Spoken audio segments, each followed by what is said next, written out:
Open World è qui! È stata rilasciata la tesissima modalità di sopravvivenza tradizionale, con entrambe le mappe Styx e Olympus, disponibili per poter giocare. Questa è stata una delle funzionalità più richieste e discusse dalla nostra comunità di giocatori.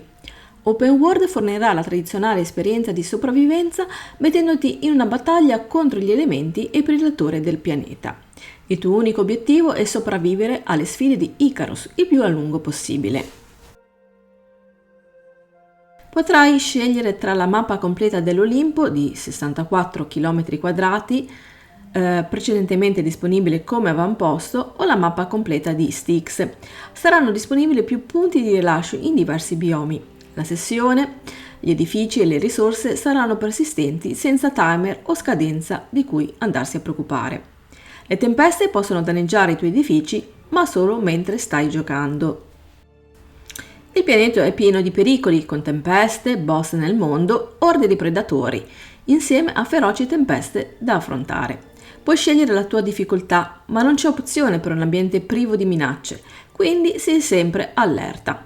I tuoi amici possono unirsi a te al tuo open world, seguendoti sul pianeta nello stesso punto di caduta che hai scelto, e troverai moe e bufalo e potrai catturarli e farli diventare i tuoi animali domestici. Con 64 km da esplorare, le risorse sono abbondanti. I depositi di minerali profondi possono essere trovati, quindi c'è una ricchezza di minerali da fondere e poi andare a creare. Gli oggetti del laboratorio possono essere portati in superficie e riportati con te nello spazio. Quindi tornare a prendere l'attrezzatura necessaria è facile come partire e tornare alla tua dropship. Open World può essere trovato nella nostra nuova schermata iniziale, nell'elenco a sinistra delle modalità di gioco. Una volta selezionato puoi continuare una sessione esistente o iniziarne una nuova. Comunque potrai anche selezionare la posizione di atterraggio del tuo dropship quando crei una nuova sessione di gioco. Ci sono una serie di siti diversi sulla mappa in diversi biomi con risorse quindi diverse. Attenzione, una volta scelto il punto di rilascio, è qui che la tua nave partirà e tornerà ogni volta che ti unirai alla sessione, quindi scegliene uno vicino a dove prevedi di stabilire poi la tua base. Essendo questa la prima interazione di Open World, abbiamo pensato di parlare di alcune delle funzionalità future che vorremmo aggiungere. Quindi la rigenerazione delle risorse è già qualcosa che i giocatori hanno richiesto. Gli outpost, le risorse si rigenerano ogni volta che ti unisci, quindi hai ampi elementi costruttivi per le build veramente creative. In Open World vogliamo ancora che tu lavori e guadagni le tue risorse. Per un ambiente persistente l'immersione è molto importante e quindi qualsiasi segno di rigenerazione dovrebbe sembrare naturale e subliminale. Questa è un'area per cui osserveremo attentamente i feedback dei giocatori. Ci aspettiamo che i giocatori vogliano passare dall'open world alle missioni, dove possono estrarre esotici, concentrarsi su un obiettivo delle missioni e guadagnare Ren per andare a acquistare gli oggetti del workshop. Stiamo anche cercando modi per integrare le missioni e le sessioni open world in futuro, come iniziare alcune missioni dalla tua base in open world. Stiamo progettando la nostra prossima mappa DLC con questo in mente. Abbiamo molti piani per tutte e tre le modalità, ma le grandi funzionalità e revisioni richiedono una notevole quantità di tempo e abbiamo un numero limitato di persone che può lavorare su tutte queste funzionalità e ottimizzazioni, pur lavorando verso il DLC e ottimizzando anche il gioco di base.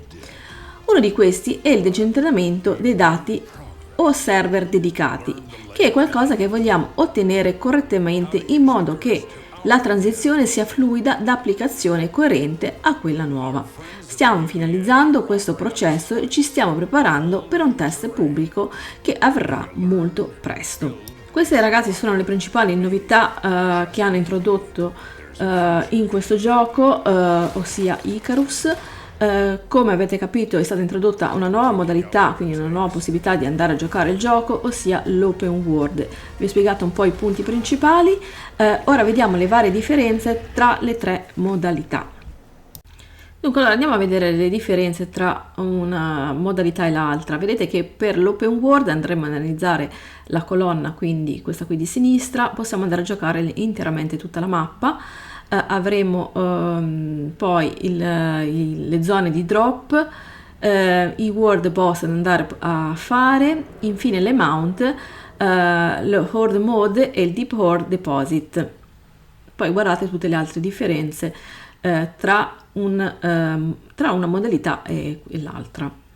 Dunque, allora ragazzi, come ho spiegato prima, quindi vi ho letto una lettera della patch. Questa patch si riferisce ad ottobre, quindi non è una delle ultime, e stanno ancora lavorando per tantissime cose. Come hanno detto loro stessi, stanno andando molto lenti perché non hanno tanto personale. Dunque, allora, sono state fatte poi altre patch che adesso vi vado a spiegare. Dunque, nella patch, quindi l'aggiornamento di Icarus del 2 dicembre, sono stati aggiunti i tipi di missioni build e drone open world e sono stati corretti una serie di bug per migliorare le altre missioni disponibili. E anche nella modalità open world sono state introdotte delle missioni, in particolar modo sono due per il momento.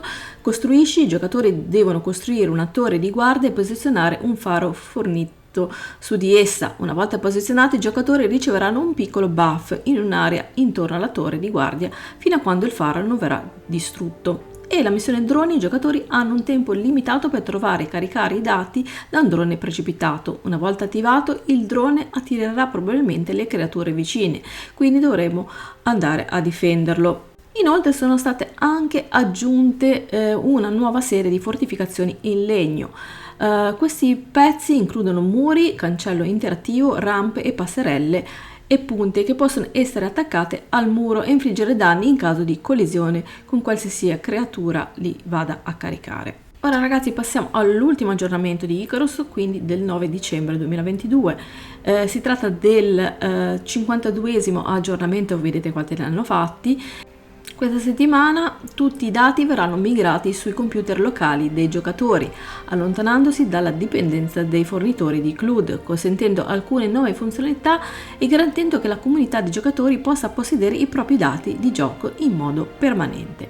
Questo apre la porta a molte altre funzionalità e cambiamenti, tra cui i personaggi che ora possono essere utilizzati in più sessioni contemporaneamente, la nuova interfaccia di scambio orbitale per l'estrazione esotica e la nuova beta dei server dedicati. Comunque, per concludere, circa un anno fa io avevo provato questo gioco perché mi aveva molto entusiasmato in quanto è un survival. Devo dire che è un survival molto fatto bene, però l'avevo abbandonato proprio perché mi spaventava più che altro la modalità che ogni volta che si moriva bisognava iniziare da capo. Era una cosa veramente molto stressante. Adesso andrò a provare, sto scaricando quindi in questo momento il gioco, questa nuova versione, quindi questa nuova più che altro modalità, ossia l'open world, e vediamo quali sono i cambiamenti. Magari farò un video a parte dove vi mostrerò magari i nuovi cambiamenti.